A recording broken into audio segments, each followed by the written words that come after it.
Fáilte, fellow creatures of the night. As the witching hour approaches, we begin our tale for tonight. So check the doors and windows are locked.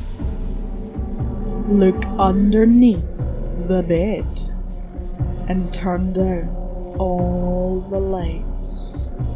For tonight's tale is about to begin.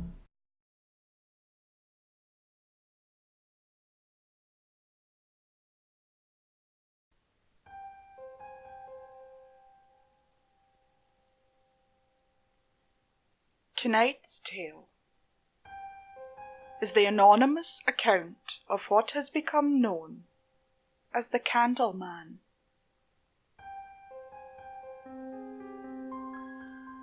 Over the hill and through the moor, the Candleman comes walking up to your door.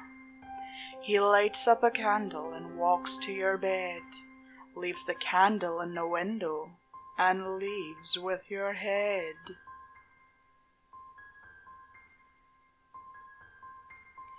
That's the nursery rhyme my grandma used to tell me when I was young. I remember that little rhyme terrifying me as a child, as I cowered under the covers in the bed at her small country cottage, too scared to sleep. She described him as a tall, pale man in a robe who liked to kill little children. And whenever he killed, Grandma would say in a hushed voice, he would leave a ghostly candle in their window. At that she would yell out and make me jump back in fright while she shrieked with laughter. The Candleman. Even the name gives me chills. It seemed like such a horrible, scary thing to say to a child. And then again, Grandma was a scary woman. She was small, with weathered skin and cruel sunken eyes that always seemed to glare at me. After Grandpa died, she hardly ever left the house, just sat in her rocking chair, telling stories of the Candleman and taking delight in my fear, laughing madly when I jumped. I found her such a disgusting woman. Anyway, when grown up, I learned that it wasn't her fault, really. Grandpa's death had shaken her up, messed with her head. She didn't know what was appropriate anymore. Grandpa was only alive when I was a baby, and I never knew him. But I learned when I was older how much he had meant to Grandma. Without him, she had been broken. She died when I was 13, and I guess it didn't really come to me as much of a shock. She was incredibly old and frail. Now I'm 30, with a wife and a little girl. We have a comfortable suburban home, and I couldn't be happier. There has been one thing that's shaken me up recently, however. It was a silly thing, but it still scared the hell out of me. A nightmare.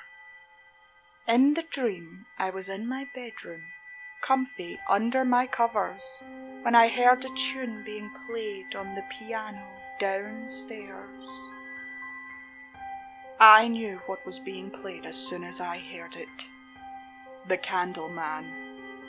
Goosebumps ran up and down my arms and neck, and ice filled my stomach. I sprinted down the narrow staircase into the living room, where I saw a tall, pale figure in a robe, holding a candle, leaving through the open door. The Candleman. He was about 6'4" or 5, with dead-looking beady eyes and a wide, evil grin. I woke up suddenly in a cold sweat, turned on the light, and read until I was ready to sleep again. I put the dream down to too many drinks and the coming of Halloween, but it freaked me out anyway.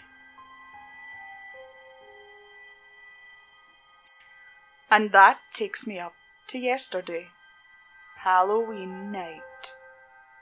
I was trudging back home from a party, not drunk, I don't drink, but still woozy from tiredness. I thrust my hands into my pockets for warmth.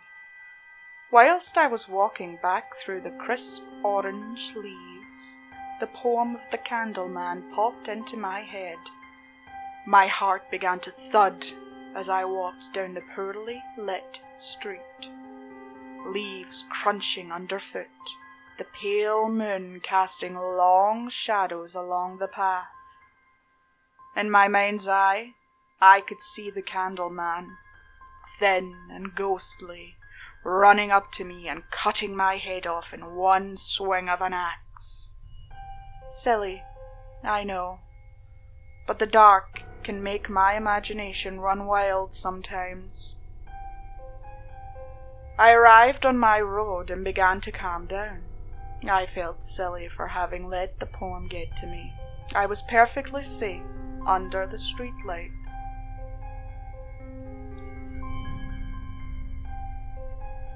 As I arrived at my front yard, I noticed a tall man in a robe standing at the end of the street.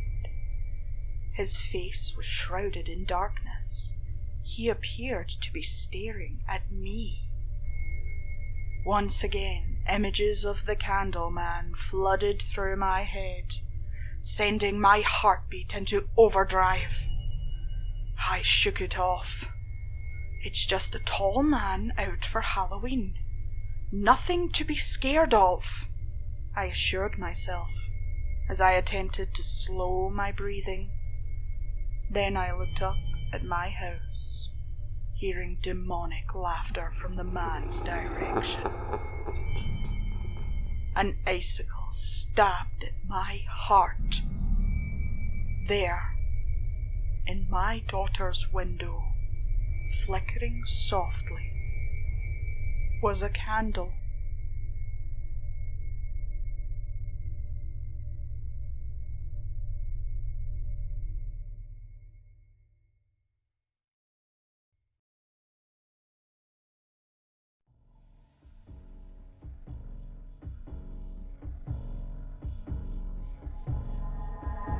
Thanks for joining me for tonight's tale, Darklings. I am GoblinPrincessKyo, and if you enjoyed our encounter, then subscribe for more accounts and tales from the darker side of life. Ah, the broom fell. Company is coming. Sweet dreams. Meet you back at midnight.